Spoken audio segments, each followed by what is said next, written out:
Hello students, আমি Poulami ma'am অগ্রণীর concept remember সিরিজে তোমাদের স্বাগত। এই ভিডিওতে তোমরা ভৌত রাশির ব্যাপারে জানতে পারবে। যে কোনো প্রাকৃতিক বিষয় যা পর্যবেক্ষণ করে পরিমাপ করা যায় তাকে ভৌত রাশি বলে। এই কনসেপ্টটা তোমাদের মনে রাখতে হবে।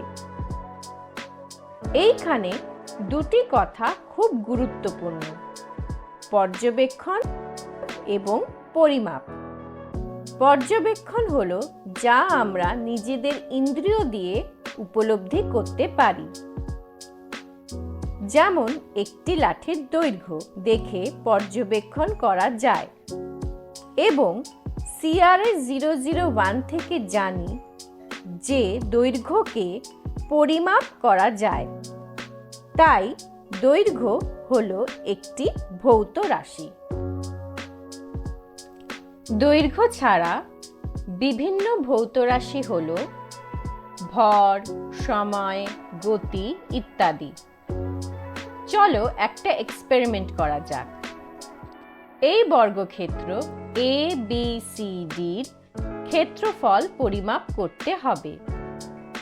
প্রথমে এই বর্গক্ষেত্রের একদিকের দৈর্ঘ্য বার করতে হবে।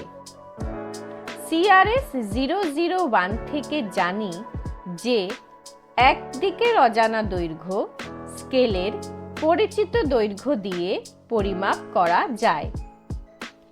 এই ক্ষেত্রে বর্গক্ষেত্রের একদিকের দৈর্ঘ্য হলো 10 সেন্টিমিটার।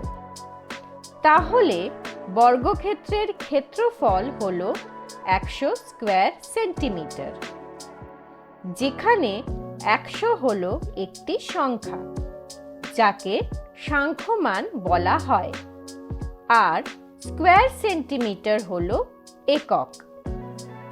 আমাদের পরের ভিডিও CRS 003 তে তোমরা একক এবং সাংখ্যমানের বিষয় আরো ভালোভাবে জানতে পারবে।